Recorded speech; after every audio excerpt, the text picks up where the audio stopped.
Challenge করছি আর ক্ষমতা থাকে কোনো পলিটিক্স পার্টির ভোটের আগে স্কুল কলেজ হসপিটাল ফ্রি করে দেখাক। তো হ্যালো বন্ধুরা, কেমন আছেন? আজকে চলে এসেছি আর একটি নতুন ভিডিও নিয়ে।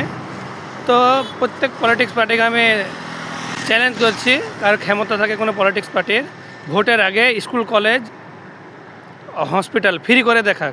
চ্যালেঞ্জ করছি আমি কোনো পলিটিক্স পার্টিকে।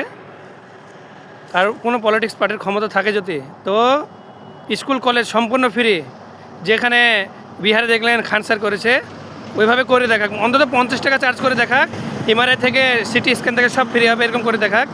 কোনো পলিটিক্স পার্টির ক্ষমতা থাকাতে করে দেখাক। হবে না বন্ধুরা, কোনটা হবে জানেন তো? এই নেতারা ভোটে ঢুকবে, 2026 পড়েছে আর 3-4 মাসের মধ্যে বাংলায় ভোট, বুঝলেন তো? একটাই ঘটনা ঘটবে, শুধু আপনার মসজিদে যে 50,000 টাকা দিয়ে দেবে আর কিছু কিছু বিরিয়ানির প্যাকেট বিলাবে, আর আপনাদের গ্রামের মন্দিরটিতে যাবে 50-1 লাখ টাকা দিয়ে দেবে আর কিছু কিছু বিরিয়ানির প্যাকেট দিয়ে দেবে, তো বলবে ভোটটি আমাকে দিয়ে আমাকে জেতান, আপনার মসজিদ করে দেবো, মন্দির করে দেবো বলবেন, বুঝলেন তো বন্ধুরা?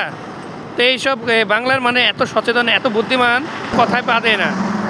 এদের কথায় পা দেবে না, তার কারণ আছে, বাংলার মানুষ ইউপি বিহারের মতন না, প্রচুর ভদ্র, প্রচুর স্ট্যান্ডার্ড। তার কারণ এইসব কথাতে যাবে না। বাংলার মানুষ জানে দেশ শিক্ষা থাকলে ইনকাম করা যাবে, মন্দির মসজিদ আমাদেরকে খেতে দেবে না, সবাই জানে।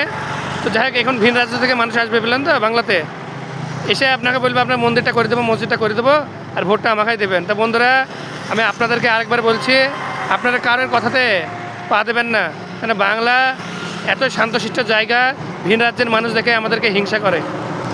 আর কারণ বাংলায় এই শান্তি ভঙ্গ করার জন্য ভিন রাজ্য থেকে, বুঝলেন তো, প্রচুর মানুষ আসা যাওয়া করতে চাইবে, দিয়ে আপনার এটা করবো, ওটা সেটা করবো, কিন্তু কাজের কাজ বন্ধুরা হবে না। তো বাংলার মানুষ আমি বলার জন্য না, প্রচুর আগে থেকে সচেতন।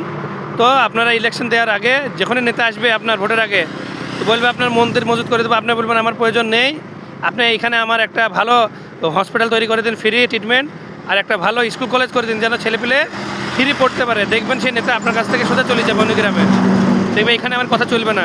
রাজনীতিটা, মন্দির মসজিদের যে রাজনীতি বাংলাতে চলবে না। বাংলার মানুষ জানে যে এখানে স্কুল কলেজ প্রয়োজন, হসপিটাল ফ্রি প্রয়োজন, এখানে মন্দির মসজিদ প্রচুর আছে, প্রয়োজন নেই। মন্দির মসজিদ নিজেই বাংলার মানুষ করতে পারে, বাংলার মানুষের পয়সার অভাব নেই। তো যাই হোক, ভিডিওটি যদি ভালো লাগে লাইক কমেন্ট শেয়ার করতে ভুলবেন না। ভালো থাকবেন, সুস্থ থাকবেন, নিজের খেয়াল অবশ্যই রাখবেন। ধন্যবাদ সবাইকে।